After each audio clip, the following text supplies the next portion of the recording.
ಶ್ರೀ ಗುರುಭ್ಯೋ ನಮಃ. ಪರಮಗುರುಭ್ಯೋ ನಮಃ.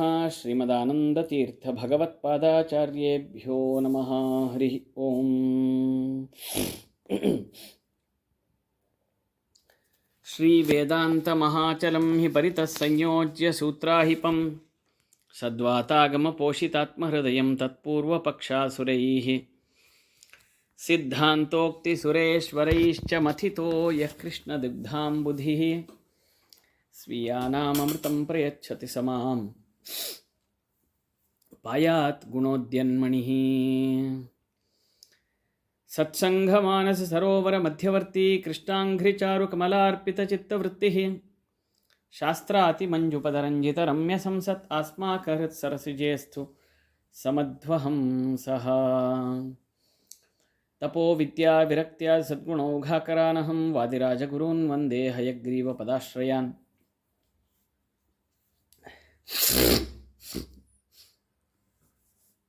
ತಪೋ ವಿದ್ಯಾ ವಿರಕ್ತ್ಯ ಸದ್ಗುಣೌಘಾಕರಾನಹಂ ವಾದಿರಾಜಗುರೂನ್ ವಂದೇ ಹಯಗ್ರೀವ ಪದಾಶ್ರಯಾನ್. ಪೂಜ್ಯಾಯ ರಾಘವೇಂದ್ರಾಯ ಸತ್ಯಧರ್ಮರತಾಯ ಚ ಭಜತಾಂ ಕಲ್ಪವೃಕ್ಷಾಯ ನಮತಾಂ ಕಾಮಧೇನವೇ. ತಪಸ್ವಾಧ್ಯಾಯ ಶುಶ್ರೂಷಾ ಕೃಷ್ಣಪೂಜಾ ರತಂ ಮುನಿಂ ವಿಶ್ವೇಶಮಿಷ್ಟದಂ ವಂದೇ ಪರಿವ್ರಾಟ್ ಚಕ್ರವರ್ತಿನಂ. ಆಪಾದಮೂಲಿಪರ್ಯಂತಂ ಗುರುಣಾಮಾಕೃತಿಂ ಸ್ಮರೇತ್ ತೇನ ವಿಘ್ನಾಃ ಪ್ರಣಶ್ಯಂತಿ ಸಿದ್ಧ್ಯಂತಿ ಚ ಮನೋರಥಾಃ. ಶ್ರೀ ಗುರುಭ್ಯೋ ನಮಃ. ಹರಿ ಓಂ. ಭಾವಿ ಸಮೀರ ಶ್ರೀಮದ್ ವಾದಿರಾಜತೀರ್ಥ ಶ್ರೀಪಾದಂಗಳವರಿಂದ ರಚಿತವಾದ ಶ್ರೀ ರುಕ್ಮಿಣೀಶ ವಿಜಯ ಮಹಾಕಾವ್ಯದ 12 ಸರ್ಗಗಳನ್ನು ಮುಗಿಸಿ 13ನೇ ಸರ್ಗದಲ್ಲಿ 10 ಶ್ಲೋಕಗಳನ್ನು ಈವರೆಗೂ ಯಥಾಮತಿಯಾಗಿ ಚಿಂತನೆ ಮಾಡುವ ಪ್ರಯತ್ನ ಮಾಡಿದ್ದೇವೆ. ಉದ್ಧವನು ಗೋಕುಲಕ್ಕೆ ಬಂದಿದ್ದಾನೆ ಕೃಷ್ಣನ ಸಂದೇಶವನ್ನು ತೆಗೆದುಕೊಂಡು. ಆವಾಗ ಅಲ್ಲಿ ಅವನು ಕಂಡಂತಹ ಗೋಕುಲದ ರಮಣೀಯವಾದ ದೃಶ್ಯಗಳನ್ನು ವರ್ಣಿಸ್ತಾ ಇದ್ದಾರೆ ವಾದಿರಾಜರು. 11ನೇ ಶ್ಲೋಕದಲ್ಲಿ ಸದಾ ಮುಕುಂದಾಗಮನಾಭಿಶಂಕಯ ಸುಪೂರ್ಣಕುಂಭೈ ಶುಭತೋರಣಧ್ವಜೈ ಅಲಂಕೃತದ್ವಾರಚಯಂ ಫಲೋಚ್ಚಯೈ ವಿಚಿತ್ರರಂಗಾವಲಿಭಿಶ್ಚ ರಂಜಿತಂ. ನಂದಗೋಕುಲದಲ್ಲಿ ಕೃಷ್ಣ ಬರ್ತಾನೆ ಅಂಥೇಳಿ ಬಾಗಿಲಲ್ಲೇ ಪೂರ್ಣ ಕುಂಭ ರೆಡಿಯಾಗಿಟ್ಟಿದ್ರಂತೆ. ಯಾಕಂದರೆ ಕೃಷ್ಣ ಯಾವಾಗ ಬರ್ತಾನೆ ಹೋಗ್ತಾನೆ ಗೊತ್ತಾಗಲ್ಲ, ಅವನು ಇರೋದೇ ಕೆಲವು ನಿಮಿಷಗಳು ಬಂದರೂ ಕೂಡ. ಹೀಗಾಗಿ ಕೃಷ್ಣ ಬರೋದು ಹೋಗೋದು ಗೊತ್ತಾಗಲ್ಲ ಅಂಥೇಳಿ ಪೂರ್ಣ ಕುಂಭನ ಯಾವಾಗಲೂ ರೆಡಿಯಾಗಿಟ್ಟಿರೋರಂತು. ಸುಪೂರ್ಣ ಕುಂಭೈ ಶುಭ ತೋರಣ ಧ್ವಜೈ, ಯಾವಾಗಲೂ ತೋರಣ ಧ್ವಜ ಇದನ್ನೆಲ್ಲ ಕಟ್ಟೇ ಇರ್ತಾಯಿದ್ರಂತೆ. ಅಂದರೆ ಪ್ರತಿ ದಿವಸ ಗೋಕುಲದಲ್ಲಿ ಹಬ್ಬದ ವಾತಾವರಣ ಇತ್ತಾಯಿತು. ಕಾರಣ ಕೃಷ್ಣ ಯಾವ ಅರ್ಜೆನ್ಸಿನಲ್ಲಿ ಬರ್ತಾನೋ, ಯಾವಾಗ ಬಂದು ಯಾವಾಗ ಹೊರಟೋಗ್ತಾನೋ ಇದು ಗೊತ್ತಾಗಲ್ಲ ಅಂಥೇಳಿ ಎಲ್ಲರೂ ಪೂರ್ಣಕುಂಭ ತೋರಣದ ಬಳಿಯಲ್ಲಿ ಇಟ್ಟಿದ್ರು, ಒರಣೆ ತೋರಣ ಕಟ್ಟಿದ್ರು, ಧ್ವಜ ಲಾಂಛನಗಳನ್ನೆಲ್ಲ ಯಾವಾಗಲೂ ರೆಡಿಯಾಗಿಟ್ಟಿರ್ತಾಯಿದ್ರು. ಅಲಂಕೃತ ದ್ವಾರಚಯಂ ಫಲೋಚ್ಚಯೈ, ಮತ್ತು ತಳಿರು ತೋರಣಗಳನ್ನೆಲ್ಲ ಕಟ್ಟಿ ಮಾವಿನ ಸೊಪ್ಪುಗಳನ್ನೆಲ್ಲ ಹಾಕಿ ತುಂಬ ಸಂತೋಷದಿಂದ ಅಲಂಕಾರ ಮಾಡಿಟ್ಟಿರ್ತಾ ಇದ್ರಂತೆ ಮುಖ್ಯ ದ್ವಾರವನ್ನು ಪ್ರತಿಯೊಬ್ಬರ ಮನೆಯಲ್ಲೂ. ವಿಚಿತ್ರ ರಂಗಾವಲಿಭಿಶ್ಚ ರಂಜಿತಂ, ಮತ್ತು ಎಲ್ಲರೂ ಒಳ್ಳೆ ಚೆನ್ನಾಗಿ ರಂಗೋಲಿಗಳನ್ನು ಹಾಕಿ ಇಟ್ಟಿರ್ತಾ ಇದ್ರಂತೆ. ಹೀಗಾಗಿ ಕೃಷ್ಣ ಬಂದರೆ ಅವನಿಗೆ ಸ್ವಾಗತಕ್ಕೋಸ್ಕರನೇ ನಾವಿದನ್ನು ಮಾಡಿದ್ದೀವಿ ಅಂತ ಅಂದ್ಕೊಳ್ಬೇಕು ಅಂತ. ಕೃಷ್ಣ ಬಂದ ಮೇಲೆ ಮಾಡೋದಲ್ಲ, ಕೃಷ್ಣನು ಯಾವಾಗ ಬಂದರೂ ಕೂಡ ಈ ಅಲಂಕಾರ ರೆಡಿ ಇದ್ದರೆ ಆವಾಗ ಅವನು ಓಹೋ ನನ್ನ ಬರುವಿಕೆಗೋಸ್ಕರನೇ ಇವರು ಇದನ್ನೆಲ್ಲ ಮಾಡಿಟ್ಕೊಂಡಿದ್ದಾರೆ ಅಂತ ಅನಿಸ್ಬೇಕು. ಅವನು ಡಿಸಪಾಯಿಂಟ್ ಆಗಬಾರ್ದು ಅಂಥೇಳಿ ಒಳ್ಳೆಯ ಅನೇಕ ಬಣ್ಣಗಳಿಂದ ಕೂಡಿದ ವಿಚಿತ್ರ ರಂಗಾವಲಿಭಿಶ್ಚ, ಒಳ್ಳೆ ಬೇರೆ ಬೇರೆ ಬಣ್ಣಗಳಿಂದ ತುಂಬಿರೋದಂತಹ ರಂಗೋಲಿಗಳನ್ನೆಲ್ಲ ಮನೆ ಮುಂದೆ ಹಾಕಿ ಸಾರಿಸಿರ್ತಾಯಿದ್ರು. ತಳಿರು ತೋರಣಗಳನ್ನು ಕಟ್ಟಿರ್ತಾಯಿದ್ರು, ಮತ್ತು ಧ್ವಜ ಲಾಂಛನಗಳನ್ನು ಇಟ್ಟಿರ್ತಾಯಿದ್ರು. ಪೂರ್ಣಕುಂಭವನ್ನು ಯಾವಾಗಲೂ ದ್ವಾರದ ಬಳಿಯಲ್ಲಿ ಇಟ್ಟಿರ್ತಾಯಿದ್ರು. ಹೀಗೆ ಎಲ್ಲ ರೀತಿಯಿಂದಲೂ ಕೃಷ್ಣನ ಭವ್ಯವಾದ ಸ್ವಾಗತಕ್ಕೆ ಮನೆಯ ಪ್ರತಿಯೊಬ್ಬರೂ ಕೂಡ ಅಥವಾ ಪ್ರತಿಯೊಂದು ಮನೆಯವರು ಗೋಕುಲದಲ್ಲಿ ತಯಾರಾಗಿ ಇದ್ದರು. ಅದನ್ನು ಉದ್ಧವ ನೋಡ್ತಾನೆ ಅಂತಾರೆ. ಮುಂದೆ ಮುಕುಂದ ವೀಕ್ಷಾ ಫಲಕಾಮ್ಯಯಾನ್ವಹಂ ತ್ರಿಕಾಲಚೀರ್ಣದ್ವಿಜದೇವತಾರ್ಚನೈಃ ತದೀಯಲೀಲಾಮೃತಪೂರ್ಣಸತ್ಕಥಾ ಧೃತಾಸುಭಿಃ ಸಂಕುಲಮಾಪ ಗೋಕುಲಂ. ಸರಿ, ಆ ಗೋಕುಲದಲ್ಲಿರುವಂಥ ಗೋಪಿಕಾ ಸ್ತ್ರೀಯರು ಕೂಡ ಕೃಷ್ಣ ಯಾವಾಗ ಬರ್ತಾನೋ, ಬಂದಾಗ ಒಂದಿಬ್ಬರು ಚೆನ್ನಾಗಿ ನೀಟಾಗಿ ಡ್ರೆಸ್ ಮಾಡ್ಕೊಂಡಿದ್ರೆ ಅವರಿಬ್ಬರನ್ನ ಮಾತ್ರ ನೋಡಿ ಮಾತಾಡಿಸಿ ಆನಂದದಿಂದ ಅವರಿಗೆ ಆಲಿಂಗನಾದಿಗಳನ್ನು ಮಾಡಿ ಅವ್ರನ್ನ ಮಾತ್ರ ಖುಷಿಯಿಂದ ನೋಡಿ ಹೊರಟು ಹೋಗ್ತಾನೆ ಅಂತ ತಿಳ್ಕೊಂಡು ಅಲ್ಲಿನ ಹೆಣ್ಮಕ್ಳು ಕೂಡ ಏನು ಮಾಡ್ತಾಯಿದ್ರಂತೆ, ಆ ನಂದಗೋಕುಲದ ಪ್ರತಿಯೊಬ್ಬರು ಹೆಣ್ಮಕ್ಳು ಬೆಳಗ್ಗೆ ಆದರೆ ಸಾಕು ಒಳ್ಳೆ ಅಲಂಕಾರ ಮಾಡ್ಕೊಂಡು ಬರೋರು, ತುಂಬ ಚೆನ್ನಾಗಿ ಅಲಂಕರಿಸಿಕೊಂಡು ಸಿಂಗರಿಸಿಕೊಂಡು ಯಾವಾಗಲೂ ರೆಡಿ ಇರ್ತಾಯಿದ್ರಂತೆ. ನಂದಗೋಕುಲದಿದ್ದಂತಹ ಪ್ರತಿಯೊಬ್ಬ ಹೆಣ್ಮಗಳು ಮುಕುಂದ ವೀಕ್ಷಾಫಲ ಕಾಮ್ಯಯಾನ್ವಹಂ, ಮುಕುಂದ ವೀಕ್ಷಾಫಲ, ಭಗವಂತನ ಕಣ್ಣಿಗೆ ತಮ್ಮ ಸೌಂದರ್ಯ ಬೀಳಬೇಕು. ಯಾಕಂದರೆ ಯಾವಾಗಲೂ ನಮ್ಮ ಸೌಂದರ್ಯವೂ ಅಷ್ಟೇ, ನಾವು ರೆಡಿಯಾಗೋದು, ನಾವು ಶುಭ್ರವಾಗಿ ಚೆನ್ನಾಗಿ ಕಾಣಿಸಿಕೊಳ್ಳೋದು ಯಾಕೆ ಅಂತ ಹೇಳಿದ್ರೆ ಭಗವಂತನಿಗೆ ನಾವು ಶುದ್ಧರಾಗಿ ದರ್ಶನ ಕೊಡಬೇಕು. ಆವಾಗ ಭಗವಂತನ ದೃಷ್ಟಿ ನಮ್ಮ ಮೇಲೆ ಬೀಳತ್ತೆ. ನಾವೇ ಯಾವುದೇ ರೀತಿಯಾದಂಥ ಶುದ್ಧವಾದ ಒಳ್ಳೆಯ ಶುಭ್ರವಾದ ವಸ್ತ್ರ ಇಲ್ಲ, ಸ್ನಾನ ಇಲ್ಲ, ಹೀಗೆ ಕೆಟ್ಟ ವಸ್ತ್ರಗಳನ್ನು ಹಾಕ್ಕೊಂಡು ಹೇಗೋ ಒಂದು ಒಳ್ಳೆಯ ಒಗಿದೇ ಇರುವಂಥ ಬಟ್ಟೆಗಳನ್ನು ಹಾಕ್ಕೊಳ್ಳದೆ ನಾವು ತಾನೇ ಇರೋದು ಅಂತ ಅಂದ್ಕೊಂಡು ಮನೆಯವರೇ ತಾನೇ ಅಂತ ಅಂದ್ಕೊಂಡಿದ್ರೆ ಉಪಯೋಗ ಇಲ್ಲ. ಭಗವಂತನಿಗಾಗಿ ಆ ವಾಸುದೇವ, ಸಂಕರ್ಷಣ, ಪ್ರದ್ಯುಮ್ನ, ನಾರಾಯಣ ಅನ್ನೋ ಅನೇಕ ಪಂಚರೂಪಿಯಾದ ಭಗವಂತನು ನಮ್ಮ ವಸ್ತ್ರ, ನಮ್ಮ ಏನು ಅಲಂಕರಣ ವಸ್ತುಗಳು, ನಮ್ಮ ಆಹಾರ ಪ್ರತಿಯೊಂದರಲ್ಲೂ ಅವನು ಇರ್ತಾನಂತೆ. ಹಾಗಾಗಿ ಅವುಗಳನ್ನು ಧರಿಸಿ ಪರಮಾತ್ಮನಿಗೆ ಅವನಿಗೆ ಅರ್ಪಣೆ ಮಾಡೋದು, ಕೆರೆಯ ನೀರನ್ನು ಕೆರೆಗೆ ಚೆಲ್ಲಿ ಅಂತ. ಹೀಗಾಗಿ ಭಗವಂತ ಯಾವಾಗ ನಮ್ಮನ್ನು ನೋಡಿ ತನ್ನ ದೃಷ್ಟಿಯನ್ನು ನಮ್ಮ ಮೇಲೆ ಬೀರ್ತಾನೋ ಅನ್ನೋ ಅಭಿಲಾಷೆಯಿಂದ ನಾವು ಇವುಗಳನ್ನು ಮಾಡಬೇಕಂತ ಹೊರತಾಗಿ ಯಾರೋ ಮನುಷ್ಯ ಸಾಮಾನ್ಯರನ್ನು ಮೆಚ್ಚಿಸ್ಲಿಕ್ಕಲ್ಲ. ಹೀಗಾಗಿ ಆ ಗೋಕುಲದಲ್ಲಿರತಕ್ಕಂತಹ ಗೋಪಬಾಲಿಕೆಯರೂ ಕೂಡ ಕೃಷ್ಣ ಪರಮಾತ್ಮನ ದರ್ಶನ ನಮಗಾಗಬೇಕು, ಕೃಷ್ಣನ ದೃಷ್ಟಿ ನಮ್ಮ ಮೇಲೆ ಬೀಳಬೇಕು ಅನ್ನುವ ಅಪೇಕ್ಷೆಯಿಂದ ಬೆಳಗ್ಗೆ, ಮಧ್ಯಾಹ್ನ, ಸಾಯಂಕಾಲ ಎಲ್ಲ ಸಂದರ್ಭದಲ್ಲೂ ರೆಡಿಯಾಗಿರ್ತದ್ರು. ಬೆಳಗ್ಗೆ ಹಾಕಿದ ಕೂಡಲೇ ಆಮೇಲೆ ಹೋಗಿ ಊಟಾದಿಗಳನ್ನು ಮಾಡಿ ಮಲ್ಕೊಂಡ್ಬಿಡ್ತಾರೆ. ತಿರ್ಗಾ ಎಲ್ಲ ತಲೆಯೆಲ್ಲ ಕೆದರೋಗಿರುತ್ತೆ. ಮತ್ತೆ ತಿರ್ಗಾ ಸಂಜೆ ಆದರೆ ಮತ್ತೆ ತಿರ್ಗಾ ತ್ರಿಕಾಲದಲ್ಲೂ ಅಂತೆ, ಬೆಳಗ್ಗೆನೂ ಅಷ್ಟೇ, ಮಧ್ಯಾಹ್ನದ ಹೊತ್ತು ಅಷ್ಟೇ, ಸಂಜೆ ಹೊತ್ತು ಅಷ್ಟೇ. ಹೀಗಾಗಿ ಮೂರೂ ಕಾಲದಲ್ಲಿ ಭಗವಂತ ಯಾವಾಗ ಬರ್ತಾನೆ ಅಂತ ಗೊತ್ತಾಗದೆ ಅವನ ದರ್ಶನಕ್ಕೋಸ್ಕರ ನಿರಂತರವಾಗಿ ಕಾಯ್ತಾ ಅವರು ಅಲಂಕಾರ ಮಾಡಿಕೊಂಡು ಸಿಂಗರಿಸಿಕೊಂಡು ಇರ್ತಾಯಿದ್ರಂತೆ. ಒಟ್ಟಿನಲ್ಲಿ ಯಾವಾಗಲೂ ಮನೆಯಲ್ಲೂ ಅಷ್ಟೇ, ಯಾವಾಗ ಕೃಷ್ಣ ಬಂದಾಗ ನೀವು ಒಳ್ಳೆ ದಾನ ಧರ್ಮ ಮಾಡ್ತಾಯಿದ್ದೀರೋ ಇಲ್ವೋ ಅಂತ ಗೊತ್ತಾಗ್ತೋ ಇಲ್ಲೋ, ಆಮೇಲೆ ಕೃಷ್ಣ ಬೇಜಾರು ಮಾಡ್ಕೊಂಬಿಟ್ರೆ ನಾ ಕೊಟ್ಟಿದ್ನೆಲ್ಲ ನೀವೇ ತಿನ್ಕೊಂಡಿದ್ದೀರಾ ಅಂಥೇಳಿ ಅದಕ್ಕೋಸ್ಕರ ಅವ್ರೇನು ಮಾಡ್ತಾರೆ, ದೀಯ ಲೀಲಾ ತ್ರಿಕಾಲ ಚೀರ್ಣ ದ್ವಿಜ ದೇವತಾರ್ಚನೈಹಿ, ಮೂರು ಕಾಲ ಒಳ್ಳೆ ಶುದ್ಧ ವಸ್ತ್ರ ಹಾಕ್ಕೊಳ್ಳೋದು, ಮೂರು ಕಾಲ ಬ್ರಾಹ್ಮಣರ ಪೂಜೆ, ಮೂರು ಕಾಲ ದೇವತಾ ಪೂಜೆ, ಹೀಗೆ ಮಾಡ್ತಾಯಿದ್ರಂತೆ. ಅದನ್ನೇ ಹೇಳ್ತಾರೆ ವಾದರಾಜರು, ತ್ರಿಕಾಲ ಚೀರ್ಣ ದ್ವಿಜ ದೇವತಾರ್ಚನೈಹಿ, ಮೂರೂ ಕಾಲದಲ್ಲೂ ಶುಭ್ರ ವಸ್ತ್ರ ಧರಿಸಿ ಅಲಂಕರಿಸಿ ಸಿಂಗರಿಸಿಕೊಳ್ಳೋದು ಮಾತ್ರ ಅಲ್ಲ, ಮೂರೂ ಕಾಲದಲ್ಲೂ ಹಾಗೆ ಮಾಡ್ತಾ ಬಂದ ಬ್ರಾಹ್ಮಣರಿಗೆ ಎಲ್ಲಡಿಕೆ ಮುತ್ತೈದರಿಗೆ ಎಲ್ಲ ಕೊಟ್ಟು ಮತ್ತು ಬಂದಂಥ ದೇವತೆಗಳ ಪೂಜೆನೂ ಮಾಡೋರಂತೆ. ಬೆಳಗಿನ ಜಾವ ದೇವರ ನೈವೇದ್ಯ, ಹೀಗೆ ವೈಶ್ವದೇವ, ಬಲಿಹರಣ, ಸಂಜೆಯ ಹೊತ್ತು ಮತ್ತೆ ತಿರ್ಗಾ ಆರತಿ ಮಾಡೋದು ಯಾವುದು ಬಿಡ್ತಿರಲಿಲ್ಲ. ತುಳಸಿ ಪೂಜೆಯಿಂದ ಮೊದಲುಗೊಂಡು ಸಂಜೆಯ ಆ ಒಂದು ಆರತಿ ಮಾಡುವವರೆಗೂ ಪ್ರತಿನಿತ್ಯವೂ ಕೂಡ ದೀಪ ಬೆಳಗಿ ಬ್ರಾಹ್ಮಣರ ದೇವತೆಗಳ ಅರ್ಚನೆಯನ್ನು ಅಲ್ಲಿನ ಹೆಣ್ಣು ಮಕ್ಕಳು ಮಾಡ್ತಾಯಿದ್ರು. ಯಾಕೆಂದರೆ ಕೃಷ್ಣ ಯಾವಾಗ ಬರ್ತಾನೋ, ಬಂದಾಗ ಮಾಡಲಿಲ್ಲ ಸೋಂಬೇರಿಗಳು ಅಯೋಗ್ಯರು ಅಂತ ತಿಳ್ಕೊಂಡು ಬೇಜಾರು ಮಾಡ್ಕೊಂಬಿಟ್ರೆ ಅವನು ಅನ್ನೋದಕ್ಕೋಸ್ಕರ ಪ್ರತಿ ದಿವಸ ಮಾಡ್ತಾಯಿದ್ರು. ಅಂತೂ ನಂದಗೋಕುಲದಲ್ಲಿ ಹಬ್ಬದ ವಾತಾವರಣ ಪ್ರತಿ ದಿವಸ ಇತ್ತು ಅಂತಾರೆ ವಾದಿರಾಜರು. ಇನ್ನು ಧೃತಾಸುಭಿಸ್ ಸಂಕುಲಮಾಪ ಗೋಕುಲಂ, ಒಟ್ಟಾರೆ ಹೇಳೋದಾದರೆ ಈ ಎಲ್ಲ ಗೋಪರು ಗೋಪಿಕೆಯರೂ ಕೂಡ ತಮ್ಮ ಜೀವನವನ್ನೆಲ್ಲ ಕೃಷ್ಣನ ಪೂಜೆ, ಕೃಷ್ಣನ ಲೀಲೆಗೋಸ್ಕರನೇ, ಅವನ ಚರಿತ್ರೆಯನ್ನು ಕೇಳೋದಕ್ಕೋಸ್ಕರನೇ, ಮನೆಯಲ್ಲಿ ಯಾರಿಗೆ ಬಂದರೂ, ಯಾವ ಬ್ರಾಹ್ಮಣರು ಬಂದರೂ, ಒಳ್ಳೆ ಸಂದರ್ಭ ಇದೆ ರೀ, ಭಾದ್ರಪದ ಮಾಸ ಇದೆ, ಏನಾರ ಪ್ರವಚನ ಮಾಡೋಣ ಅಂತ ಹೇಳಿದ್ರೆ ಆವಾಗ ಹೇಳ್ತಾರೆ, ಇಲ್ಲ ತುಂಬ ಚೆನ್ನಾಗಿ ಸಂತೋಷ, ಬನ್ನಿರಿ ಕೃಷ್ಣನ ಕಥೆ ಹೇಳ್ರಿ, ಭಾಗವತ ಹೇಳ್ರಿ ಅನ್ನೋರು.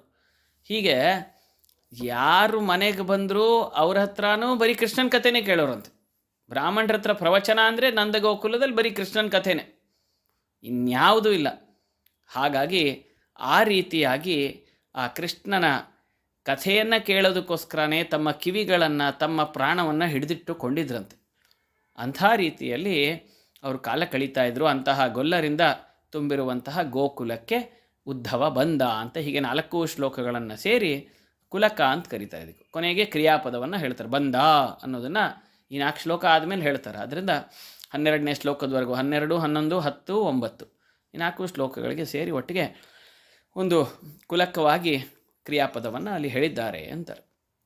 ಹೀಗೆ ಉದ್ಧವ ಬಂದ ನಂದಗೋಕುಲಕ್ಕೆ, ಕೃಷ್ಣನ ಆದೇಶವನ್ನು ಸ್ವೀಕರಿಸಿ ಅಲ್ಲಿರುವಂತಹ ಎಲ್ಲ ಜನರನ್ನು ಭೇಟಿಯಾಗಬೇಕು, ಅವರ ಕ್ಷೇಮ ಸಮಾಚಾರಗಳನ್ನು ವಿಚಾರಿಸಬೇಕು, ಕೃಷ್ಣನ ಕ್ಷೇಮ ಸಮಾಚಾರವನ್ನು ಅವ್ರಿಗೆ ತಿಳಿಸ್ಬೇಕು ಅನ್ನೋ ಸಂದೇಶವಾಹಕನಾಗಿ ಉದ್ಧವ ಬಂದಿರುವ ವಿಚಾರವನ್ನು ಹೇಳಿದ್ರು.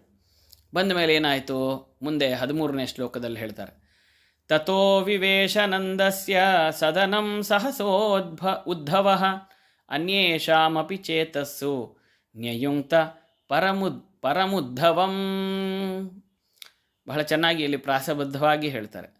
ಉದ್ಧವ ನಂದಗೋಕುಲವನ್ನು ಪ್ರವೇಶ ಮಾಡಿದ ಕೂಡಲೇ ಮೊದಲು ಎಲ್ಲಿಗೆ ಹೋಗ್ತಾನೆ ಅಂದರೆ ನಂದಗೋಪನ ಮನೆಗೆ ಹೋಗ್ತಾನಂತೆ. ಕೃಷ್ಣನ ತಂದೆ ತಾಯಿ ನಂದಗೋಪ ಯಶೋದೆಯರ ಮನೆಗೆ ಇವನು ಬಂದು ಪ್ರವೇಶ ಮಾಡ್ತಾನಂತೆ. ಮಾಡಿದವನೇ ಆಗ ಅಲ್ಲಿ ಸುತ್ತಮುತ್ತಲು ಇದ್ದಂಥವ್ರಿಗೆಲ್ಲ ಆನಂದ ಉಂಟಾಯ್ತಂತೆ. ಅದನ್ನೇ ಹೇಳ್ತಾರೆ ಉದ್ಧವಂ ನ್ಯಯುಂಕ್ತ. ಉದ್ಧವ ಅಂದರೆ ಸಂಸ್ಕೃತದಲ್ಲಿ ಉತ್ಸವ ಅಂತ. ಹೀಗಾಗಿ ಆ ಉದ್ಧವನು ನಂದಗೋಪನ ಮನೆಗೆ ಪ್ರವೇಶ ಮಾಡ್ತಾ ಇದ್ದಂಗೆ ಊರಲ್ಲಿರೋರಿಗೆಲ್ಲ ಉದ್ಧವ ಆಗೋಯ್ತು ಅಂತ ಹೇಳ್ತಾರೆ. ಊರಲ್ಲಿರೋರೆಲ್ಲ ಎಲ್ಲರೂ ಉದ್ಧವವನ್ನು ಆಚರಿಸಿದರು, ಉತ್ಸವವನ್ನು ಆಚರಿಸಿದರು ಅಂತ ಅರ್ಥ. ಅನ್ಯೇಷಾಮಪಿ ಚೇತಸ್ಸು. ನಂದಗೋಪನ ಮನೆಯೊಳಗಡೆ ಇವನು ಪ್ರವೇಶ ಮಾಡ್ದ, ಆದರೆ ನಂದಗೋಕುಲದ ಎಲ್ಲರ ಜನರ ಮನಸ್ಸೊಳಗಡೆನೇ ಉದ್ಧವ ಆಗೋಯ್ತು. ಆ ರೀತಿಯಲ್ಲಿ ಆ ಕೃಷ್ಣನು ಕಳಿಸಿದಂಥ ಸಂದೇಶವಾಹಕನಾದ ಉದ್ಧವನ ಪ್ರಭಾವ ಇತ್ತು ಅಂತ ಹೇಳ್ತಾ ಇದ್ದಾರೆ. ತಥೋ ವಿವೇಶ ನಂದಸ್ಯ ಸದನಂ. ನಂದನ ಮನೆಯ ಒಳಗಡೆ ಇವನು ಪ್ರವೇಶ ಮಾಡಿದ್ರು. ಉದ್ಧವನು ಪ್ರವೇಶ ಮಾಡಿದ್ದು ನಂದಗೋಕುಲದ ನಂದನ ಮನೆ, ಆದರೆ ಉತ್ಸವ ಆಗಿದ್ದು ಪ್ರತಿಯೊಬ್ಬರ ಮನೆಯ ಮನಸ್ಸಿನಲ್ಲೂ ಕೂಡ. ಆ ರೀತಿಯಾಗಿ ಆ ಪರಮಾತ್ಮನ ಸಂದೇಶವಾಹಕನಾಗಿ ಉದ್ಧವನು ಬಂದಿದ್ದಾನೆ ಅಂತ ಹೇಳ್ತಾರೆ. ಹೀಗೆ ನೋಡಿ, ದೇವರ ಸಂದೇಶವಾಹಕರು ಬಂದ್ರೇ ಇಷ್ಟು ಖುಷಿಯಾಗಬೇಕಾರೆ ಸಾಕ್ಷಾತ್ ಕೃಷ್ಣನೇ ಬಂದಿದ್ರೆ ಇನ್ನೆಷ್ಟು ಸಂತೋಷವಾಗಿರಲಿಕ್ಕಿಲ್ಲ ಇವರಿಗೆ ಅನ್ನೋದನ್ನು ವಾದರಾಜರು ಹೇಳ್ತಾರೆ. ಮುಂದೆ 14ನೇ ಶ್ಲೋಕದಲ್ಲಿ ತಮರ್ಚಯಾಮಾಸ ಸ ನಂದಗೋಪಃ ಸ್ವನಂದನಾಘ್ರ್ಯಂ ಭುಜಲುಬ್ಧಭೃಂಗಂ ತಥಾ ಹಿ ಲಕ್ಷ್ಮೀಶ ಪದೈಕ ಭಕ್ತಾಃ ತದನ್ಯದರ್ಚಂತಿ ತದೀಯ ಬುದ್ಧ್ಯ. ಬಹಳ ಚೆನ್ನಾಗಿ ವಾದರಾಜರು ಹೇಳ್ತಾರೆ. ದುಂಬಿ ಯಾವಾಗಲೂ ಅದಕ್ಕೆ ಆಸೆಯಲ್ಲಿ ಸ್ವನಂದನಾಗ್ರ್ಯಂಬುಜಲುಬ್ಧ ಭೃಂಗಂ. ದುಂಬಿಗೆ ತುಂಬ ಆಸೆ ಅಂತ ಹೇಳಿದ್ರೆ ಕಮಲದ ಎಸಳುಗಳು, ಕಮಲದ ಒಂದೊಂದು ದಳಗಳಲ್ಲಿ ತುಂಬ ಆಸೆ ಅಂತೆ ದುಂಬಿಗೆ. ಅದರಿಂದ ಅದು ಹೊರಗೆ ಬರಲ್ಲ, ಅದು ಒಳಗಡೆ ಇದ್ರೆ ಎಷ್ಟಿದ್ರೂ ಹೀರ್ತಾನೇ ಇರುತ್ತೆ ಒಳಗಡೆ ಇತ್ತು. ಹಾಗೆ ಆ ದುಂಬಿಯು ಹೇಗೆ ಕಮಲದಲ್ಲಿ ಅತಿಯಾದ ಆಸೆ ಪಡುವಂತೆ, ಅದನ್ನು ಬಿಟ್ಟು ಬರೋಕ್ಕೆ ಹೇಗೆ ಮನಸ್ಸಿಲ್ವೋ, ಅದೇ ರೀತಿಯಾಗಿ ಉದ್ಧವನು ಕೃಷ್ಣನ ಪಾದದಲ್ಲೇ ಯಾವಾಗಲೂ ಆಸಕ್ತನಾಗಿರ್ತಾನೆ. ಹೀಗಿರಬೇಕಾದ್ರೆ ಕೃಷ್ಣನ ಪಾದ ಸೇವಕನಾಗಿರುವ, ಪಾದ ಕಮಲವನ್ನು ಯಾವಾಗಲೂ ಸೇವೆ ಮಾಡುವಂತಹ, ಅದನ್ನು ಆಶ್ರಯಿಸಿಕೊಂಡಿರುವಂತಹ ದುಂಬಿ ಉದ್ಧವ. ಅದರಿಂದ ನಂದಗೋಪನು ಅವನನ್ನು ಪೂಜೆ ಮಾಡ್ದ ಅಂತ ಹೇಳ್ತಾರೆ. ದುಂಬಿಯನ್ನು ಪೂಜಿಸಿದರೆ ಆ ದುಂಬಿ ಯಾವುದರಲ್ಲಿ ರಸಹೀರಿ ಮದಭರಿತವಾಗಿ ಇತ್ತೋ ಅದನ್ನೇ ಪೂಜಿಸಿದಂತಾಗತ್ತೆ. ಹಾಗೆ ಕೃಷ್ಣನ ಪಾದವನ್ನು ಯಾವಾಗಲೂ ಪಾದದಲ್ಲಿ ಸೋಕಿ ಹೋದ ದುಂಬಿ ಅಂತ ಹೇಳಿದ್ರೆ ಅದು ಉದ್ಧವ. ಆದ್ದರಿಂದ ಉದ್ಧವನ ಪಾದ ಪೂಜೆಯನ್ನು ಮಾಡಿದ್ದಾನಂತೆ. ಆ್ಯಕ್ಚುಲಿ ಕೃಷ್ಣ ಪರಮಾತ್ಮನ ಪೂಜೆ ಮಾಡಬೇಕಾಯ್ತು, ಉದ್ಧವ ಚಿಕ್ಕವನು ಬೇರೆ. ಉದ್ಧವನ್ನೇನು ಪೂಜೆ ಮಾಡೋದು ನಂದಗೋಪ ಅಂತ ಹೇಳಿದ್ರೆ ಅದಕ್ಕೆ ವಾದರಾಜರು ಹೇಳ್ತಾರೆ, ಇಲ್ಲಪ್ಪ, ಭಗವಂತನ ಆರಾಧಕರ ಆರಾಧನೆ ಮಾಡಿದರೆ ಸಾಕು, ನಿಮಗೆ ಭಗವಂತ ಕೊಡಬೇಕಾದಂತಹ ಎಲ್ಲ ರೀತಿಯಾದಂತಹ ಸುಖೈಶ್ವರ್ಯಗಳನ್ನು ಕೊಡ್ತಾನಂತೆ. ದೇವರೇ ಬರಲಿ ಅಂತ ಅಪೇಕ್ಷೆ ಮಾಡಬೇಡಿ, ದೇವರು ಯಾವ ರೂಪದಲ್ಲಿ ಬರ್ತಾನೆ ಗೊತ್ತಿಲ್ಲ. ಆದ್ದರಿಂದ ಆ ಭಗವದ್ಭಕ್ತರ ಸೇವೆ ಮಾಡೋದೇ ಭಗವಂತನ ಸೇವೆ ಮಾಡಿದಂತೆ. ಆದ್ದರಿಂದ ಸ್ವನಂದನಾಗ್ರ್ಯಂಬುಜ ಲುಬ್ಧ ಭೃಂಗಂ, ತಮ್ಮ ಮಗನ ಅಂಗ್ರ್ಯಂಬುಜ ಅಂದರೆ ಪಾದಾಂಬುಜವನ್ನು ಪಾದಕಮಲವನ್ನು ಸದಾ ಸೇವೆ ಮಾಡ್ತಾ ಇರ್ತಕ್ಕಂತಹ ದುಂಬಿ ಉದ್ಧವ. ಆದ್ದರಿಂದ ಆ ಉದ್ಧವನ ಪಾದ ಪೂಜೆಯನ್ನು ಇವರು ಮಾಡಿದ್ರು. ಯಾರು? ನಂದಗೋಪ, ಅವನ ಪತ್ನಿ. ಹೀಗೆ ತಥಾ ಹಿ ಲಕ್ಷ್ಮೀಶ ಪದೈಕ ಭಕ್ತಾ ತದನ್ಯದರ್ಚಂತಿ ತದೀಯ ಬುದ್ಧ್ಯಾ. ಅದಕ್ಕೆ ವಾದರಾಜರು ಹೇಳ್ತಾರೆ, ಇದು ಸರಿನಾ? ಅವನು ಚಿಕ್ಕವನು, ಅದು ಅಲ್ಲದೆ ಕೃಷ್ಣ ಕಳಿಸ್ದ ಒಬ್ಬ ಸೇವಕ, ಅವನು ಸೇವೆ ಮಾಡೋದು ಅಂದರೆ ಇವರು ಹೇಗೆ ದೊಡ್ಡವರು? ಅದಕ್ಕೆ ಹೇಳ್ತಾರೆ ವಾದರಾಜರು, ತದನ್ಯದರ್ಚಂತಿ ತದೀಯ ಬುದ್ಧ್ಯಾ. ಏಕಾಂತ ಭಕ್ತರು ಯಾವಾಗಲೂ ಅಷ್ಟೆ, ಕೃಷ್ಣ ಪರಮಾತ್ಮನ ಆ ಒಂದು ಆನಂದಮಯವಾದ ಶರೀರವೇ ಬೇಕು ಅಂತಿಲ್ಲ ಅವರಿಗೆ. ದೇವರ ಸನ್ನಿಧಾನ ಎಲ್ಲೆಲ್ಲಿದೆಯೋ ಅಲ್ಲಿ ಪೂಜೆ ಮಾಡ್ತಾರಂತ. ಕೃಷ್ಣ ಭಗವದ್ಗೀತೆಯಲ್ಲಿ ಹೇಳ್ತಾನಲ್ಲ, ಏನು ಶುನಿಚೈವ ಶ್ವಪಾಕೇಚ ಪಂಡಿತಾ ಸಮದರ್ಶಿನಃ. ನಿಜವಾದ ಏಕಾಂತ ಭಕ್ತರು ಪಂಡಿತರು ಅಂದರೆ ಅವರು ನಾಯಿಯಲ್ಲೂ ಭಗವಂತನನ್ನು ಕಾಣ್ತಾರೆ, ನಾಯಿ ಮಾಂಸದಲ್ಲೂ ಕಾಣ್ತಾರೆ. ಶುನಿಚೈವ ಶ್ವಪಾಕೇಚ ಪಂಡಿತಾ ಸಮದರ್ಶಿನಃ ಅಂದರೆ ಒಂದೊಂದು ಕಣಕಣದಲ್ಲೂ, ಈ ಒಂದು ಪ್ರಪಂಚದ ಪ್ರತಿಯೊಂದು ಕಣದಲ್ಲೂ ಕಲ್ಲು, ಮಣ್ಣು, ಗಿಡ, ಮರ, ಪಕ್ಷಿ, ಪಶು, ಪ್ರಾಣಿ ಪ್ರತಿಯೊಂದರಲ್ಲೂ ಭಗವಂತನನ್ನು ಕಾಣುವ ಅವರಿಗೆ ದೇವರು ಇಲ್ಲೇ ಇದ್ದಾನೆ ಅಲ್ಲೇ ಇದ್ದಾನೆ ಅನ್ನೋದು ಇಲ್ಲವೇ ಇಲ್ಲ ಅಂತವ್ರಿಗೆ. ಹಾಗೆ ಯಾವಾಗಲೂ ಅಷ್ಟೆ ನಿಜವಾದ ಭಕ್ತರು ಭಗವಂತನ ಪೂಜೆಯನ್ನು ಭಗವಂತನಿಗಿಂತ ವಿಭಿನ್ನರಾದ, ಅಂದರೆ ಅವನ ಸನ್ನಿಧಾನ ಎಲ್ಲೆಲ್ಲಿದೆಯೋ ಅಲ್ಲೆಲ್ಲ ಕಡೆಯೂ ಮಾಡ್ತಾರೆ. ಆದ್ದರಿಂದ ಉದ್ಧವ ಅನ್ನೋದು ಸನ್ನಿಧಾನ ಬಿಡ್ರಿ, ವಿಶೇಷ ಸನ್ನಿಧಾನ ಇದೆ ಅವನಲ್ಲಿ. ದೇವರು ಪರಿಪೂರ್ಣವಾಗಿ ಅವನಲ್ಲಿ ಇದ್ದಾನೆ. ಆದ್ದರಿಂದ ಅಂತಹ ಆ ತದನ್ಯದರ್ಚಂತಿ ತದೀಯ ಬುದ್ಧ್ಯಾ. ಭಗವದ್ಭಕ್ತರೇ ಹಾಗೆ ಅಂತ, ದೇವರೇ ಬರಲಿ ಅಂತ ಕಾಯೋದೇ ಇಲ್ಲ ಅವರು. ದೇವರ ಸನ್ನಿಧಾನ ಎಲ್ಲೆಲ್ಲಿದೆಯೋ ಅಲ್ಲೆಲ್ಲ ಪೂಜೆ ಮಾಡಿಬಿಟ್ಟು ಪುಣ್ಯ ಕಟ್ಕೊಳ್ತಾರೆ. ಟೈಮ್ ವೇಸ್ಟ್ ಮಾಡೋದಿಲ್ಲ ಅವರು, ತಮ್ಮ ಜೀವನ ವೇಸ್ಟ್ ಮಾಡೋದಿಲ್ಲ. ಆ ರೀತಿಯಾದಂತಹ ಒಂದು ಪೂಜೆಯನ್ನು ನಂದಗೋಪನು ಮಾಡಿದ. ಆದ್ದರಿಂದ ಅವರಿಗೆ ಮಗ ಅನ್ನೋದು ಯಾವುದೂ ಇಲ್ಲ, ಅಭಿಮಾನ ಇಲ್ಲ. ಅವರಿಗೆ ಪರಮಾತ್ಮನ ಸನ್ನಿಧಾನವಿರುವಂಥ ಯಾವ ಪ್ರತಿಮೆ ಆದರೂ ಆಗ್ಬೋದು, ಒಂದು ಕಲ್ಲು ಸಿಕ್ಕಿದ್ರೂ ಸರಿ, ದೇವರನ್ನೇ ಯಾವಾಗಲೂ ಹೊದ್ದುಕೊಂಡಿರುವಂಥ ಒಂದು ಶಾಲು ಬಟ್ಟೆ ಸಿಕ್ಕಿದ್ರೂ ಸರಿ, ಅದನ್ನೇ ಪೂಜೆ ಮಾಡ್ತಾರೆ. ಯಾಕೆಂದರೆ ಅವ್ರಿಗೆ ಭಗವಂತನ ಸನ್ನಿಧಾನ, ಆ ಭಗವಂತನ ಪಾದವನ್ನು ಸೇವೆ ಮಾಡಿರುವಂತಹ, ಅವನ ಸ್ಪರ್ಶ ಮಾಡಿರುವ ಪ್ರತಿಯೊಂದು ವಸ್ತುವು ಭಗವಂತನ ವಿಶೇಷ ಸನ್ನಿಧಾನವನ್ನು ಹೊಂದಿರುವ ಭಾವನೆ ಹಾಗೂ ಆ ಒಂದು ಸತ್ಯಾಂಶ ಅವರಿಗೆ ತಿಳಿದಿದೆ. ಆದ್ದರಿಂದ ನಿಜವಾದ ಭಕ್ತರು ಹೀಗೆ ಮಾಡೋದು ಯಾವಾಗಲೂ ಕೂಡ ಅಂತ ವಾದರಾಜರು ಹೇಳ್ತಾರೆ. ಆದ್ದರಿಂದ ತದನ್ಯದರ್ಚಂತಿ ತದೀಯ ಬುದ್ಧ್ಯಾ. ಪರಮಾತ್ಮನೇ ಅಲ್ಲಿದ್ದಾನೆ, ಅವನ ಸನ್ನಿಧಾನ ಅಲ್ಲಿ ವಿಶೇಷವಾಗಿದೆ ಅನ್ನೋ ಭಾವದಿಂದಲೇ ಅಲ್ಲಿ ಅವನು ಪೂಜೆಯನ್ನು ಮಾಡ್ದ ಅಂತ ಹೇಳ್ತಾರೆ. ಮುಂದೆ 15ನೇ ಶ್ಲೋಕದಲ್ಲಿ ಕೃಪಾಂ ಹರೇರಾತ್ಮನಿ ವರ್ಣ್ಯಮಾನಾಂ ನಿಶಮ್ಯನಂದ ಸಹಜಾಯಯಾಭೂತ್ ಪ್ರಹೃಷ್ಟರೋಮಾ ಪ್ರತಿರುದ್ಧ ಕಂಠಃ ಪ್ರಹರ್ಷವಾರ್ಯಂಕಿತಲೋಲನೇತ್ರಃ. ಉದ್ಧವ ನಂದಗೋಪನಿಗೆ ಆವಾಗ ಶುರು ಮಾಡ್ತಾನಂತೆ, ಹೇಳುತ್ತಾನೆ, ಕೃಷ್ಣನ ಬಗ್ಗೆ ಹೇಳಲಿಕ್ಕೆ ಶುರು ಮಾಡ್ತಾನೆ. ಕೃಷ್ಣನು ನಿನ್ನ ಬಗ್ಗೆ ಅತಿಶಯವಾದ ದಯೆಯನ್ನು ಹೊಂದಿದ್ದಾನಪ್ಪ. ಏನು ಪ್ರೀತಿ ಅವನಿಗೆ ಅಂದರೆ, ನಂದಗೋಪ ನಿನ್ನ ಬಗ್ಗೆ ತುಂಬ ದಯೆ, ತುಂಬ ಕರುಣಾಮಯಿ ಅವನು. ಯಾಕೆಂದರೆ ಇನ್ನೇನು ಮಾತೇ ಶುರು ಮಾಡಿಲ್ಲ, ನಿನ್ನಲ್ಲಿ ತುಂಬ ದಯೆಯಪ್ಪ ಕೃಷ್ಣನಿಗೆ ಅಂತ ಹೇಳಿದ ಕೂಡಲೇ ಇಬ್ಬರು ಬಿಕ್ಕಿ ಬಿಕ್ಕಿ ಹತ್ತು ಮೈಯೆಲ್ಲ ರೋಮಾಂಚನವಾಗಿ ಹೋಗಿದೆಯಂತೆ. ಏನು ಹೇಳಕ್ಕೆ ಹೋಗ್ತಾ ಇದ್ದಾನೆ, ಇಂಥ ವಿಚಾರವನ್ನು ಹೇಳಕ್ಕೆ ಹೋಗ್ತೀಯನು? ಕೃಷ್ಣ ನಿಜವಾಗ್ಲೂ ಅಷ್ಟೊಂದು ಜ್ಞಾಪಿಸ್ಕೋತಾನ. ಇವರೆಲ್ಲ ಅಂದ್ಕೊಂಡಿದ್ರು ಕೃಷ್ಣ ನಮ್ಮನ್ನು ಮರ್ತೇ ಬಿಟ್ಟಿದ್ದಾನೆ, ಹೊರಟೋದ ದೂರ ಅಂತ.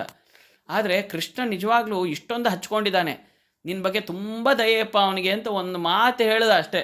ಅಷ್ಟಕ್ಕೆ ಅವರು ಕಣ್ಣಲ್ಲೆಲ್ಲ ನೀರು, ಇಡೀ ಮೈಯೆಲ್ಲ ಅವರಿಗೆ ರೋಮಾಂಚನವಾಗಿ ಹೋಗಿದೆಯಂತೆ ಈ ಉದ್ಧವನ ಮಾತನ್ನು ಕೇಳಿ. ಆ ರೀತಿಯಾಗಿ ಉದ್ಧವ ಮಾತು ಶುರು ಮಾಡ್ತಾ ಇದ್ದಂಗೆ ಎಲ್ರಿಗೂ ರೋಮಾಂಚನವಾಗಿ ಹೋಗಿದೆ ಅಂತ ಹೇಳ್ತಾರೆ. ಮೈಯಲ್ಲೇ ಒಂದೇನೋ ಕರೆಂಟ್ ಹೋದಾಗಿದೆ. ಅಂಥ ರೀತಿಯಲ್ಲಿ ಪ್ರಹೃಷ್ಟ ರೋಮ ಪ್ರತಿರುದ್ಧ ಕಂಠ, ರೋಮಗಳು ನಿಮಿರಿ ನಿಂತಿವೆ, ಕಂಠ ಗದ್ಗದಿತವಾಗಿದೆ, ಮಾತೇ ಬರ್ತಾ ಇಲ್ಲಂತೆ. ಕುತ್ತಿಗೆಯಲ್ಲಿ ಕಂಠದಲ್ಲಿ ಏನು ಹಾಗೆ ಗದ್ಗದಿತವಾಗಿ ಹೋಗಿ ನಿಂತು ಹೋಗಿದೆ, ಮಾತು ಹೊರಗೆ ಬರ್ತಾ ಇಲ್ಲ. ಹೇಗೆ ಎಕ್ಸ್ಪ್ರೆಸ್ ಮಾಡೋದು ಅಂತಲೇ ಗೊತ್ತಾಗ್ತಾ ಇಲ್ಲ ನಂದಗೋಪನಿಗೆ. ಪ್ರಹರ್ಷ ವಾರ್ಯಂಕಿತ ಲೋಲನೇತ್ರ, ಒಟ್ಟಿನಲ್ಲಿ ಕಣ್ಣುಗಳು ಆನಂದ ಬಾಷ್ಪ, ಕಣ್ಣು ತುಂಬ ಹೋಗಿದೆ, ಕಂಠ ಬಿಗಿದು ಹೋಗಿದೆ, ಮಾತು ಬರ್ತಾ ಇಲ್ಲ, ಮೈಯೆಲ್ಲ ರೋಮಾಂಚನವಾಗಿ ಹೋಗಿದೆ. ಆ ಉದ್ಧವ ಮಾತು ಶುರುನಲ್ಲೇ ಹೀಗೆ ಹೇಳಿದಾಗ, ಹೇ ನಂದಗೋಪ, ಏನಯ್ಯ ವಾತ್ಸಲ್ಯ, ಏನು ದಯೇನಯ್ಯ ಕೃಷ್ಣ ನಿನ್ನ ಮೇಲೆ ಅಂತ ಹೇಳಿದ ಕೂಡಲೇ ಎಲ್ಲ ಅವನಿಗೆ ಮೈಯೆಲ್ಲ ರೋಮಾಂಚನವಾಗಿ ಆ ಕೃಷ್ಣ ಪರಮಾತ್ಮನ ಪ್ರೀತಿ, ದಯೆ, ವಾತ್ಸಲ್ಯವನ್ನು ಕಂಡು ಕಣ್ಣಲ್ಲಿ ನೀರು ಒಂದೇ ಸಮನೆ ಸುರಿತಾ ಇದೆ.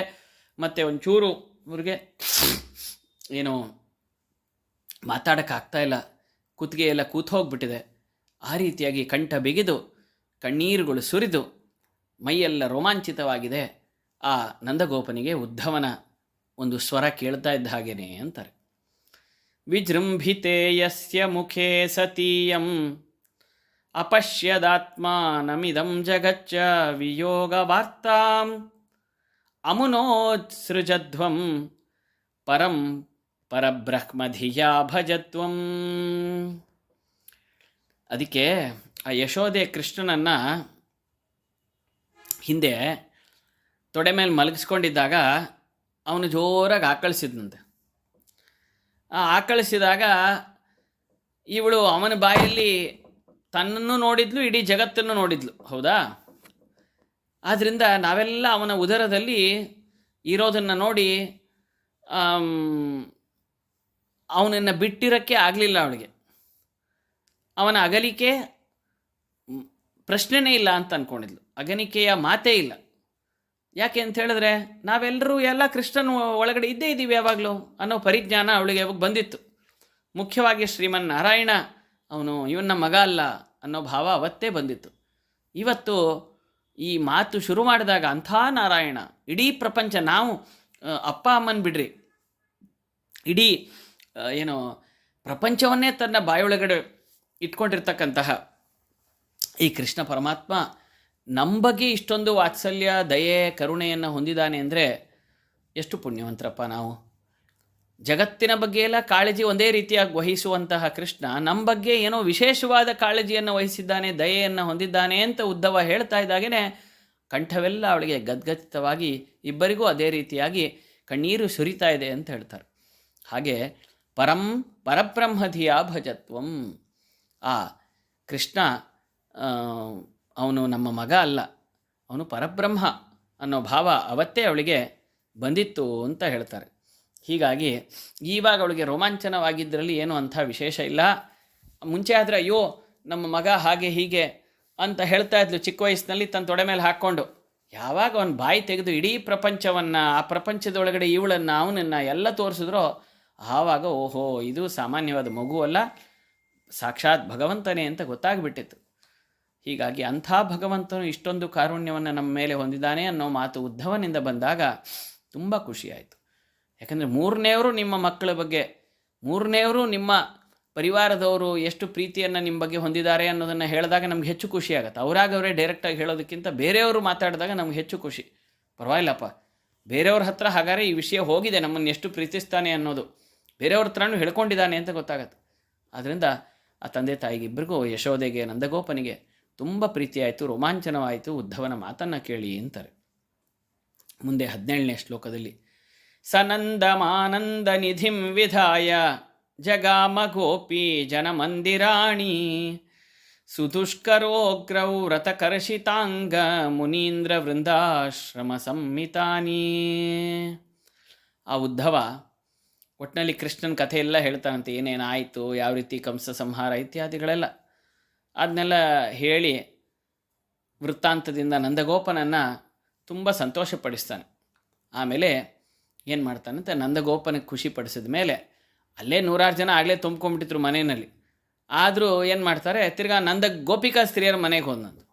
ಅಲ್ಲೂ ತುಂಬ ಜನ ಬಂದಿದ್ರು. ಈಗ ಸ್ವಾಮಿಗಳು ಯಾರ ಮನೆಗೆ ಪಾತ್ ಪೂಜೆಗೆ ಹೋದರೆ ಅಲ್ಲಿ ಪಕ್ಕದ ಮನೆಯವರು, ಆ ಕಡೆಯವರು ಎಲ್ಲರೂ ಬಂದಿರ್ತಾರೆ. ತಿರ್ಗಾ ಅವ್ರ ಮನೆಗೆ ಹೋದಾಗಲೂ ಇವರೆಲ್ಲ ಅಲ್ಲೇ ಹೋಗಿರ್ತಾರೆ. ಸೊ ಎಲ್ಲಿ ಹೋದ್ರೂ ಏನು ಅಂದರೆ ನಮ್ಮ ಮನೆಗೂ ಬಂದರು ಅಂತ ಒಂದು ಸಂತೋಷ. ಆದರೆ ಅವ್ರನ್ನ ದರ್ಶನ ಮಾಡಬೇಕು ಅಂತ ಪಕ್ಕದ ಮನೆಗೂ ಹೋಗೋದು. ಅಲ್ಲೂ ಕೂಡ ಆ ಪಕ್ಕದ ಮನೆಗೆ ಹೋದಾಗಲೂ ಅಲ್ಲೂ ಸ್ವಾಮಿಗಳು ಪಾತ್ ಪೂಜೆ ನಡೆಯುತ್ತೆ, ಅಲ್ಲೂ ಮಂತ್ರಾಕ್ಷತೆ ತೊಗೋತೀವಿ. ತಿರ್ಗಾ ನಮ್ಮ ಮನೆಗೆ ಬಂದಾಗ ಅಲ್ಲೂ ಪಾತ್ ಪೂಜೆ ಮಾಡಿ ಅಲ್ಲೂ ತೊಗೋತೀವಿ. ಏನೋ ಒಂದು ಆನಂದ, ಸಂತೋಷ, ಅವ್ರನ್ನ ಮತ್ತೆ ನೋಡಬೇಕು ಅನ್ನೋ ಖುಷಿ. ಹಾಗೆ ಇಲ್ಲಿ ನಂದಗೋಪನ ಮನೆಗೆ ಬಂದಿದ್ದಂಥ ಗೋಪಿಕಾಸ್ತ್ರೀರೆಲ್ಲ ಉದ್ಧವ ನಮ್ಮ ಮನೆಗೆ ಬರ್ತಾ ಇದ್ದಾನೆ, ಸ್ವಾಮಿಗಳು ಬಂದರು ಅನ್ನಲ್ವ, ಹಾಗೆ ಅಲ್ಲಿ ಬರ್ತಾ ಇದ್ದಾನೆ ಅಂತೇಳಿ ಓಡೋಡೋದ್ರು. ಅಲ್ಲಿಗೆ ಉದ್ಧವ ಬಂದ. ಹೀಗೆ ಜಗಾಮ ಗೋಪೀ ಜನ ಮಂದಿರಾಣಿ, ಎಲ್ಲ ಗೋಪಿಕಾಸ್ತ್ರೀಯರ ಮನೆಗೂ ಒಬ್ಬೊಬ್ಬರಾಗಿ ಅವರ ಮನೆಗೆ ಉದ್ಧವ ಪ್ರವೇಶ ಮಾಡ್ತಾನೆ. ಸುದುಷ್ಕರೋಗ್ರೌ ವ್ರತಕರ್ಷಿತಾಂಗ ಮುನೀಂದ್ರ ವೃಂದಾಶ್ರಮ ಸಂಹಿತಾನಿ. ಅವಾಗ ಗೋಪಿಕಾಸ್ತ್ರೀಯರು ಮನೆಗಳಲ್ಲಿ ನೋಡಿದಾಗ ಕಠೋರ ವ್ರತವನ್ನು ಮಾಡ್ತಾಯಿದ್ರು. ಇವರು ಆ ಕಠೋರ ವ್ರತವನ್ನು ಕೃಷ್ಣ ಬರಲಿ ಅನ್ನೋದಕ್ಕೋಸ್ಕರ ವ್ರತ ಮಾಡಿ ಮಾಡಿ ಮಾಡಿ ಪಾಪ ಕೃಶವಾಗಿ ಹೋಗಿದ್ರಂತೆ. ಎಲ್ಲರೂ ತುಂಬ ಡೆಲಿಕೇಟ್ ಆಗಿ ಹೋಗಿದ್ರು, ಅಷ್ಟು ತುಂಬ ಕೃಶವಾಗಿ ಹೋಗಿದ್ರು. ಆ ರೀತಿಯಾಗಿರುವಂತಹ ಅವರ ಮನೆಗಳನ್ನು ನೋಡಿ ಒಳ್ಳೆ ಮುನಿಗಳ ಮನೆ ಇದ್ದಂಗಿತ್ತು.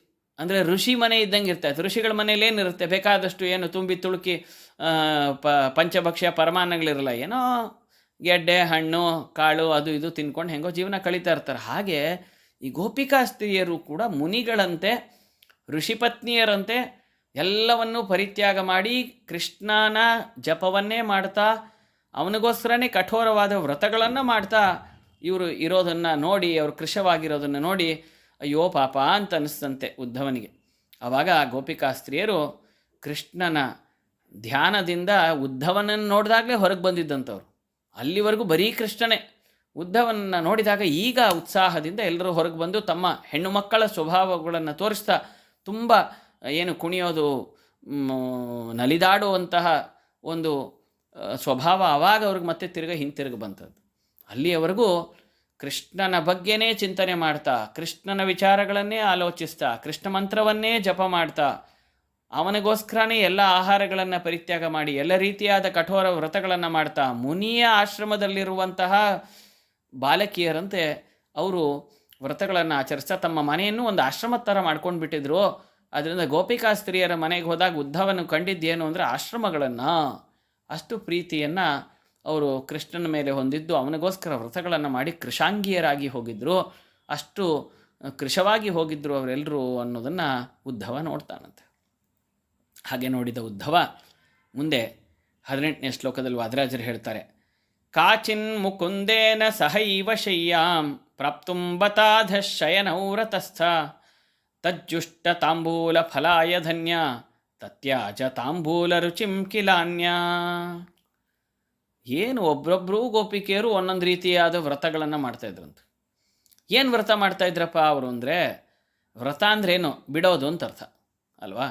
ವ್ರತಂ ಅಂದರೆ ಬಿಡುವುದು, ಅಥವಾ ವ್ರತವನ್ನು ಹಿಡಿಯೋದು ಅಂದರೆ ಇಂಥದ್ದನ್ನ ಮಾತ್ರ ತಗೊಳ್ತೀನಿ ಅಂತ. ಹಾಗೆ ಇವರು ಕೆಲವು ಬಿಡುವ ವ್ರತವನ್ನು ಮಾಡಿದ್ರಂತೆ. ಏನು ಬಿಟ್ಟಿದ್ರು ಅಂದರೆ, ಕೆಲವರು ಗೋಪಿಕಾ ಸ್ತ್ರೀಯರು ಹಿಂದೆ ಕೃಷ್ಣ ಇದ್ದಾಗ ಅವನ ಮೇಲೆ ಹಾಸಿಗೆ ಮೇಲೆ ಮಲ್ಕೊಂಡಿದ್ರು. ಅದಕ್ಕೇನು ಮಾಡೋದಂತೆ, ಕೃಷ್ಣ ಇಲ್ಲದೇ ಇದ್ಮೇಲೆ ಈ ಹಾಸಿಗೆನೇ ಬೇಡ ಅಂಥೇಳಿ ನೆಲದ ಮೇಲೆ ಮಲ್ಕೊಳ್ಳೋದೇ ಪ್ರಾಕ್ಟೀಸ್ ಮಾಡ್ಕೊಂಬಿಟ್ಟಿದ್ರಂತ. ಹಾಗಾಗಿ ಕೃಷ್ಣನ ಜೊತೆಗೆ ಮಲಗಿದ ಅವತ್ತು ಹಾಸಿಗೆ ಹಾಗೇ ಇತ್ತು, ಮುಗಿದೋಯ್ತು. ಅದಾದಮೇಲೆ ಆ ಹಾಸಿಗೆನೇ ಬಳಸ್ತಿರ್ಲಿಲ್ವಂಥದ್ದು, ಎಕ್ಸ್ಪೈರಿ ಡೇಟ್ ಆಗೋಯ್ತು ಅದಕ್ಕೆ. ಕೃಷ್ಣ ಇಲ್ಲ ಅಂದಮೇಲೆ ಅದಕ್ಕೆ ವೇಸ್ಟ್ ಅಂತ. ಹೀಗಾಗಿ ಕಾಚಿನ್ ಮುಕುಂದೇನ ಸಹ ಈ ವಶಯ್ಯ, ಮುಕುಂದನ ಜೊತೆಗೆ ಮಲಗಿದ್ದಂಥ ಹಾಸಿಗೆಯಲ್ಲಿ ಕೃಷ್ಣ ಇಲ್ಲ, ಮುಕುಂದ ಇಲ್ಲ ಅಂದಮೇಲೆ ಆ ಹಾಸಿಗೆ ಯಾಕ್ರಿ ಬೇಕು ಅಂಥೇಳಿ ಅವರು ನೆಲದ ಮೇಲೆ ಮಲ್ಕೊಳ್ತಾಯಿದ್ರು.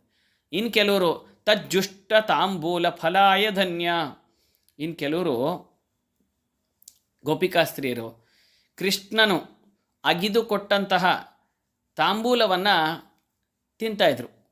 ಕೃಷ್ಣ ಯಾವಾಗ ಹೊರಟೋದ್ನೋ ತಾಂಬೂಲ ಇಲ್ಲ ಅಂತ ಹೇಳಿದ್ಮೇಲೆ ತಾಂಬೂಲವನ್ನೇ ಬಿಟ್ಬಿಟ್ಟಿದ್ರಂತ. ವಾಸ್ತವಿಕವಾಗಿ ಹೆಣ್ಣು ಮಕ್ಕಳು ತಾಂಬೂಲವನ್ನು ಪತಿಗೆ ಕೊಟ್ಟು ಆಮೇಲೆ ಸ್ವೀಕಾರ ಮಾಡಬೇಕು ಅಂತ ಗೃಹಿಣಿಯರು ಅಂತಿದೆ. ಆದರೆ ಕೃಷ್ಣನು ಅಗಿದು ಕೊಟ್ಟಂಥ ತಾಂಬೂಲ ನಮಗೆ ಸಿಗಲ್ಲ ಅಂತ ಆದಮೇಲೆ ಅಂಥ ತಾಂಬೂಲವೇ ನಮಗೆ ಬೇಡ ಅಂತ ಹೇಳಿ ಅವರು ತಾಂಬೂಲ ತಿನ್ನುವುದನ್ನೇ ಬಿಟ್ಬಿಟ್ಟಿದ್ದಾರೆ. ಅದೇ ಕೆಲವರು ವ್ರತ. ಹೀಗೆ ಒಬ್ಬೊಬ್ಬರು ಒಂದೊಂದು ರೀತಿಯಾದ ವ್ರತಗಳನ್ನು ಮಾಡ್ತಾ ಕೃಷ್ಣನಲ್ಲಿ ಇರುವಂತಹ ಒಲವನ್ನು ತೋರಿಸಿಕೊಂಡು ಬಂದಿದ್ದರು. ಯಾಕಂದರೆ ಎಲ್ಲರೂ ನೋಡಿದ್ರೆ ಗೊತ್ತಾಗುತ್ತೆ, ಅವರ ಬಾಯಿಗಳನ್ನು ತುಟಿಗಳನ್ನು ನೋಡಿದ್ರೆ ಗೊತ್ತಾಗುತ್ತೆ ಇವರು ಎಷ್ಟೋ ದಿವಸದಿಂದ ತಾಂಬೂಲನೇ ಬಿಟ್ಬಿಟ್ಟಿದ್ದಾರೆ ಅಂತ. ಆವಾಗ ಕೇಳಿದಾಗ ಗೊತ್ತಾಯಿತು, ಹೀಗೆ ಕೃಷ್ಣನು ಅಗಿದುಕೊಟ್ಟ ತಾಂಬೂಲ ಇಲ್ಲದೆ ಇದ್ಮೇಲೆ ನಮಗೆ ಯಾಕೆ ಬೇಕದು ಅಂಥೇಳಿ ತಾಂಬೂಲ ತಿನ್ನೋದೇ ಬಿಟ್ಟಿದ್ರು. ಹಾಸಿಗೆ ಮೇಲೆ ಕೃಷ್ಣನ ಜೊತೆಗೆ ಮಲಗಿದ್ದವರು ಕೃಷ್ಣ ಇಲ್ಲ ಅಂದಮೇಲೆ ಅಂತ ಹಾಸಿಗೆನೇ ಬೇಡ ಅಂಥೇಳಿ ನೆಲದ ಮೇಲೆ ಮಲ್ಕೋತಾಯಿದ್ರು. ಹೀಗೆ ಒಬ್ಬೊಬ್ಬರು ಒಂದೊಂದು ರೀತಿಯಾದಂತಹ ವ್ರತವನ್ನು ಕೈಗೊಂಡಿದ್ರು ಆ ಕೃಷ್ಣ ಪರಮಾತ್ಮನ ವಿಷಯದಲ್ಲಿ ಅಂತ ಅದನ್ನು ಉದ್ಧವನು ನೋಡಿದ ಅಂತ ಇಲ್ಲಿ 18 ಶ್ಲೋಕಗಳು ಮುಕ್ತಾಯವಾಗಿವೆ. ಮುಂದಿನ ಈ 19ನೇ ಶ್ಲೋಕದಿಂದ ಮುಂದಿನ ಶನಿವಾರದ ದಿವಸ ನಾವು ತಿಳಿಯುವ ಪ್ರಯತ್ನವನ್ನು ಮಾಡೋಣ. ಎಲ್ಲರಿಗೂ ಶುಭವಾಗಲಿ. ಕಾಯೇನ ವಾಚ ಮನಸೇಂದ್ರಿಯರ್ವ ಬುದ್ಧ್ಯಾತ್ಮನ ವಾ ಪ್ರಕೃತಿ ಸ್ವಭಾವತ್ ಕರೋಮಿ ಯದ್ಯತ್ ಸಕಲಂ ಪರಸ್ಮೈ ನಾರಾಯಣ ಇತಿ ಸಮರ್ಪಯಾಮಿ. ಶ್ರೀಕೃಷ್ಣಾರ್ಪಣಮಸ್ತು.